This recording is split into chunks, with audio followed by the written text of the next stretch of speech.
എന്റെ പൊന്നളെ എന്നാലേ പഞ്ചായത്തിലല്ലേ പോകുന്നു. എങ്ങനെയാണെങ്കിലും പൂ കൊണ്ടേ വീട്ടിൽ കയറുന്നുള്ളൂ. എവിടെ പോയി കിടക്കും? എത്ര നേരമായി? അത് ശരിയാണല്ലോ, കുറെ നേരമല്ലേ പോയിട്ട്. ഹലോ ഗൈസ്, അങ്ങനെ നമ്മുടെ ഉപ്പും മുളകും പുതിയ പ്രൊമോന്റെ പൊന്നോ നമ്മുടെ സിദ്ധുവിനും കേശുവിനും എട്ടിന്റെ മുട്ടം പണി. അതേ കൂട്ടുകാരെ, ഓണായിട്ട് ഓണത്തല്ല് കിട്ടുന്ന എല്ലാ ലക്ഷണവും അവർ കാണിച്ചു കൂട്ടിയിട്ടുണ്ടേ. വേറൊന്നുമല്ല, നമ്മുടെ സിദ്ധുവിന് വാശി, പൂക്കളൊന്നും മേടിക്കണ്ട, നമുക്ക് ഓരോ സ്ഥലത്തും ഓരോ പറമ്പിലും പോയി പറിച്ചെടുത്തിട്ട് പൂക്കൾ ഇടണം എന്നും പറഞ്ഞിട്ട് നമ്മുടെ സിദ്ധു കേശുവിനെയും കൂട്ടി ഇറങ്ങുന്നുണ്ട്. ബാ കേശു, ബാളിയാ, നമുക്ക് പറിച്ചെടുക്കാൻ പോകും, എന്നിട്ട് നമ്മുടെ സ്വന്തം പൂക്കൾ കൊണ്ട് നമുക്ക് പൂക്കൾ ഇടാമെന്നും പറഞ്ഞ് രണ്ടുപേരും കൂടി പോകുന്നുണ്ടേ.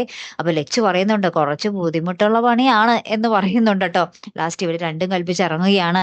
അപ്പൊ എല്ലാ പൂക്കളും ഈ കോമ്പൗണ്ടിനുള്ളിലാട്ടോ, അതായത് മതിൽ ചാടിയൊക്കെ പോകണം, അല്ലെങ്കിൽ ഗേറ്റ് തുറന്ന് ഉള്ളിൽ കയറി വേണം പറിക്കാൻ എന്നൊക്കെ പറയാം. അപ്പൊ സിദ്ധുവിന്റെ അമ്മ അവിടെ ഇരുന്ന് പറയുന്നുണ്ട്, അല്ലെങ്കിലും പൂക്കളൊക്കെ ഇങ്ങനെ കട്ട് പറിച്ച് പൂക്കളിടുക, അതിന്റെ ഒരു രസം വേറെയാണെന്നൊക്കെ പറഞ്ഞിങ്ങനെ ഭയങ്കര പൊക്കിക്കൊണ്ടിരിക്കുവാണേ.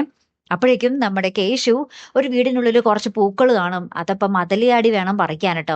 അപ്പൊ നമ്മുടെ സിദ്ധു പറയുന്നുണ്ട്, കേശു നീ മതലിയാടാൻ പോവാണോ എന്നും പറഞ്ഞ് നിൽക്കുന്നുണ്ട്. കുറെ കഴിഞ്ഞിട്ടും ഇവരെ കാണാതെ പാറമട വീട്ടിൽ എല്ലാവരും അന്വേഷിച്ച് നിൽക്കുന്നുണ്ട്. നമ്മുടെ ലച്ചു സിദ്ധുവിനെ കേശുവിനെ വിളിച്ചിട്ട് കിട്ടുന്നില്ല, ശിവാനി വിളിക്കുന്നുണ്ട്, അപ്പോഴും കിട്ടുന്നില്ല. കുറെ കഴിഞ്ഞിട്ട് ഇവർ ഈ പൂ പറിക്കാൻ പോയ ആൾക്കാർ തിരികെ വന്നിട്ടില്ല. ഇനി എന്തായിരിക്കും സംഭവിച്ചിട്ടുണ്ടാകുക? ഇനി മതലിയാടി എങ്ങാനും പോയപ്പോ വല്ല കള്ളന്മാരാണെന്നും പറഞ്ഞ് വല്ല കെട്ടിയിട്ട് തല്ലുവോ വല്ലതും ചെയ്തോ ആവോ അല്ലേ? കാത്തിരിക്കട്ടോ. അടുത്തൊരു വീഡിയോയുമായി വരുന്നത് വരയ്ക്കും ഗുഡ് ബൈ.